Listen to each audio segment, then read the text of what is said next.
Chris, thank you. My pleasure. We've known each other for a long time, and I met you as, were you head of demo, responsible for I demo? was the executive producer Yes. responsible for the program. And you were going all over the world, finding the best companies, helping them with their pitches for their presentations, and then getting them on the map.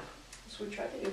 And at the end, you had a demo conference, and the best one won. And what happened to that one, the one that won? Well, the point of the demo conference and all that travel around the world was to identify for each conference about 50, 60 companies that were doing work of significance and were trying to disrupt a business, create a new market, bring something entirely new to market.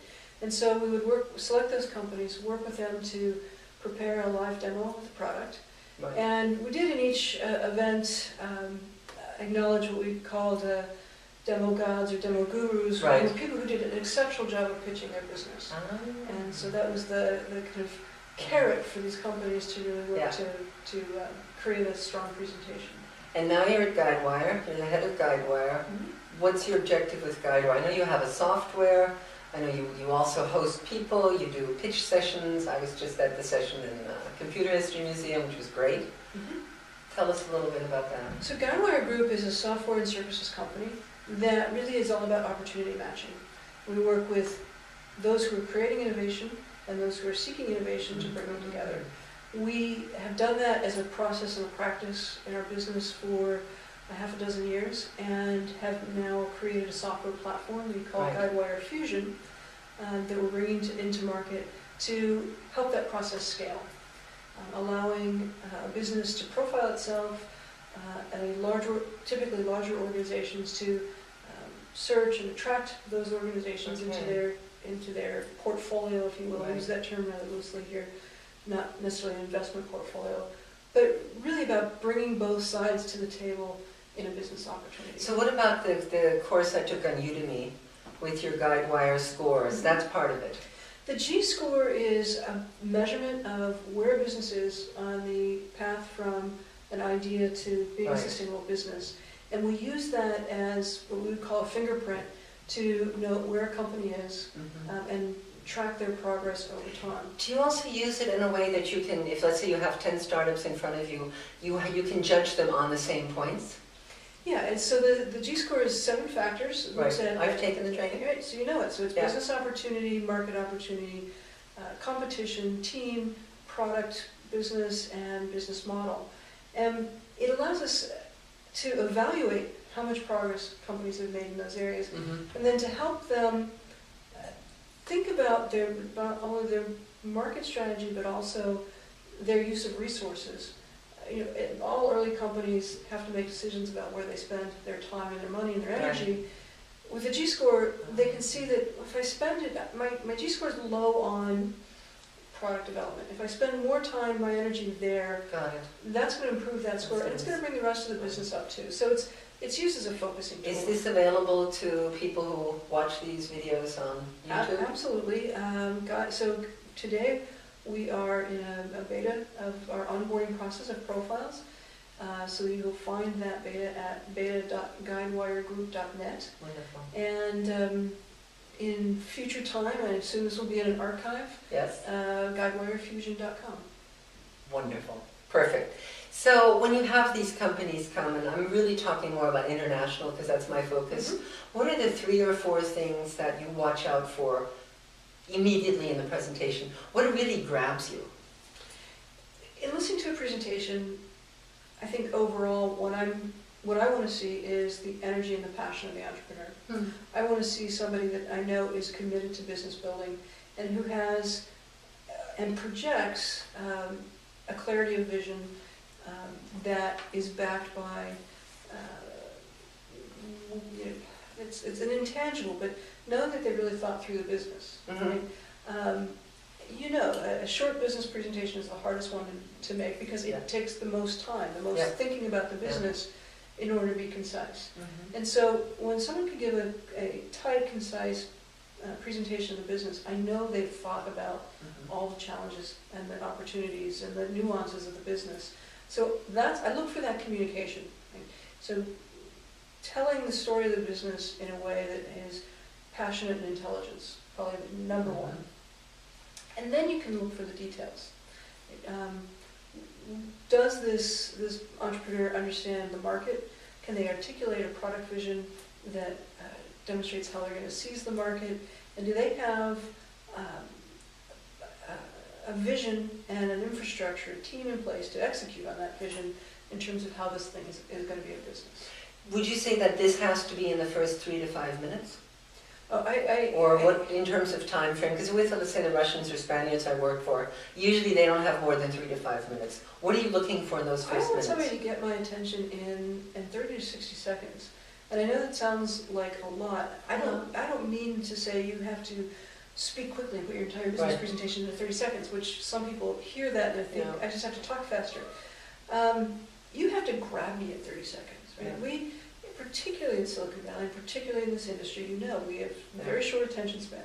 So we want to hear very quickly, what's this all about? You know, I want to get it really quickly. I want to connect to you really quickly. And that's the price of entry for the next 5 minutes of the presentation, 10 minutes, 20 minutes, an hour. Right? You'll get more time if you can get me up front. So I want to hear very quickly a sense of what is this business? Frame it for me so that I can put all the rest of the presentation around that, or into that frame. So I work with a lot of very, very bright people, Russians in particular lately, and they often present the technology, at least I don't understand a lot of it, in the practicality. I always tell them, tell a story, use a use case, a customer case, some kind of story that you can package your technology into in the beginning. What do you think about the story element? Now you have to, right? Again, we are enculturated to be entertained, to be engaged. And so a presentation that says, let me tell you about how we use OAuth to connect, to create a network effect for our semantic search engine in order to, I'm gone, right? That's not interesting. Happy, so am I. But if you say, perfect. My business is about connecting opportunity. Yeah. Let me give you an example. You probably don't care. You probably want me to keep talking now. Before and all that stuff was true about my software platform. So what? And I think too often business pitches from entrepreneurs from all around the world forget the so what. Yeah. And so give me that first, because otherwise all I'm trying, even if I'm really disciplined to listen to you, my mind is trying to catch up and figure out what you're talking about. So a good use case, this is how a customer used it, a client used it, a potential client. Is that good as a good story? A use case, what was the inspiration for the business? Something personal. Why are we in this room together? Something that gets me to understand who you are as a thoughtful entrepreneur. Wow. Is there anything in particular that you think international startups should pay attention to more than, let's say, American ones born and bred here that breathe and, understand a lot of the things? I think it is that storytelling business. I think there's a tendency for all entrepreneurs, and maybe particularly entrepreneurs outside the U.S. who have read some guru's template for how to give a presentation. That the way to do it right is to follow these 7 slides, or to do it, and let me do Guy Kawasaki's presentation style, or let me do Dave McClure's, or fill in the blank. Lots of different people who set themselves up as the gurus of all of this stuff. I don't care what David has to say, or Guy. I just want to hear from the entrepreneur in a way that's authentic and genuine and tells me they understand their business. And I think worrying less about the template and more about connecting, more about communicating the passion of the business. Which is hard for some entrepreneurs to do culturally. It's a cultural issue, right? I always say about Americans and American entrepreneurs particularly that, we reach into the river and we pull out a stone and someone painted an eyes and nose on it and created a multi-million-dollar pet rock business, right? And we know how to market stuff. And I go elsewhere in the world, and for lots of different, it's risk aversion or other issues, there's not that same sense of marketing. And particularly in these sort of introductory pitches, marketing is everything. And it's not...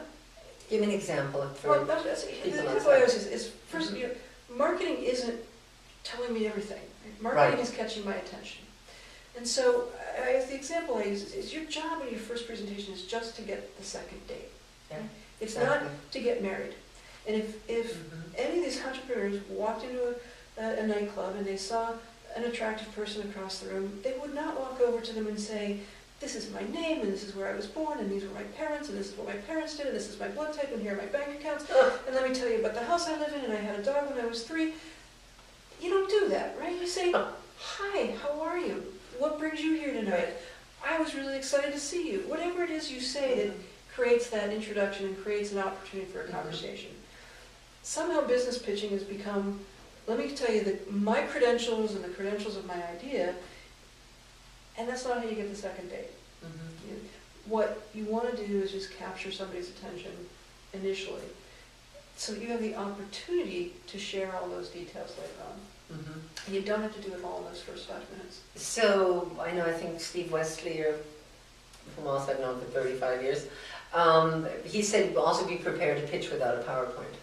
Oh yeah, if you Is can't that talk something you about like? your business without slides, or, it's, when I see an entrepreneur, fiddling with a slide deck, or the clicker has moved a slide too quickly past where you're meant to be, and that throws them off story, what it says to me is they don't know their story.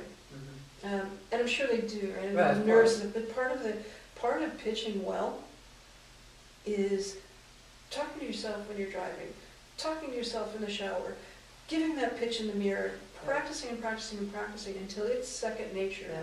Because that says you know your business, you're confident in your business, and you can communicate that whether the slides are working or not. Yeah, no, that's, The worst is sometimes I can't pitch right now because I don't have the right slide deck. yeah, That's a complete, it just... throws you off. Well, what you've done is just discounted your credibility completely. Exactly. Wow. Is there anything that international entrepreneurs should hold on to that they do well? I think be international. I mean, there are 2 points I want to make here. Number one is, actually, I think Americans actually like people from elsewhere. Right? Absolutely. You're exotic and interesting, and and most Americans don't travel outside the U.S. and many Americans don't have a passport to travel outside the U.S. But that's not your case. You travel a lot. I get around. A lot. But so there's an interest. I want to know and I want to learn about you. So I think there's an innate openness to international entrepreneurs. Number one. Secondly, and there was a second one, and I just have to remember what it was. I'm wondering if you give them kind of a slight, if they have an accent or the English isn't that great, you give them a little more leeway because they're trying hard. I think we do try to listen. The second point I want to make, though, is that, and this could be controversial, so I'll take the risk here, but I don't think the next great companies are going to be coming from Silicon Valley. I think the next great companies are going to be coming from Brazil, from around the world, whether it's Brazil or any of the BRICS nations, but anywhere, because there are a number of reasons for it, and it's a whole right, different discussion, dissertation. But as a result, I look outside Silicon Valley, I look outside the U.S. for these next big ideas, where because of their local markets, because of the challenges in raising external financing and all of that, they actually have to build companies. And they have to solve interesting, hard problems. They have to be able to address a market and do that, build their business on revenue. And that's very interesting to me. That's far more interesting than I built an app for my iPhone and I hope I can sell it to somebody. I don't think in Silicon Valley today we're building businesses. I think we're building apps. And we're building sites. And so no Pinterest, etc. Without naming anybody specifically, I think there are a lot of ideas for apps that aren't necessarily going to be sustainable businesses. Yeah. So for that reason, I think smart investors and smart investors in innovation, whether that's a buyer of innovation or a large corporate that's looking at an M&A strategy, they're going to be looking at international entrepreneurs just as sure as they're looking at ones from the U.S. Yeah, that's what Vivek Wadhwa was saying a lot of that. Last question. Is there any pitch in particular that either you remember, I know this is kind of unprepared, that was either really bad or maybe really good, either or? Oh, there are some memorable ones. Some of the best pitches that I've heard are pitches, especially in the demo conference, where In the demo conference? at the demo conference, where something failed, where someone was trying to give a demo and the product, the network went down or something happened, and that entrepreneur was forced to come out from behind the computer and in front of the audience and really tell you what the business was. Those to me are incredibly strong and powerful pitches, in part because you're already empathetic to this issue. Poor guy. And instead of getting their head, instead of those entrepreneurs getting their head into the computer and trying to solve the problem, they realized they had an opportunity to communicate and they came forward. Those to me are strong and very important. I think the ones that go really bad are the ones in which the presenter is only listening to himself. He's only really thinking about what's in it for me. If I give this great pitch, you'll love my business and invest in it. How can you tell? Because they don't listen, they don't think about who their audience is. So those, when you come on stage and you think, all right, what's in it? What's in it for you? What do I need to tell you for you to have a positive experience with my company and my presentation? No, if it's about you, it's not about me. And I think give a much more powerful, because then I'm sitting listening, well, he understands me, she gets what my business concerns are. Great, now we've got a connection. But if I have to listen to your CV being recited and I have no interest in it, it's hard to stay engaged. Perfect. Thank you so much. Those were great answers. Appreciate it. I've heard a lot of pitches. I know you have. Some, by one estimate, 20,000 over the last 25 years. So, and maybe the good news is I can draw generalizations. Yes. I try. It's a bell curve, right? And there's some outstanding things you remember. The really lousy ones, they kind of disappear. So when's your book coming out about that? There's so many books to write. I know. Right. So many books Thanks to write. a lot. My pleasure. Perfect.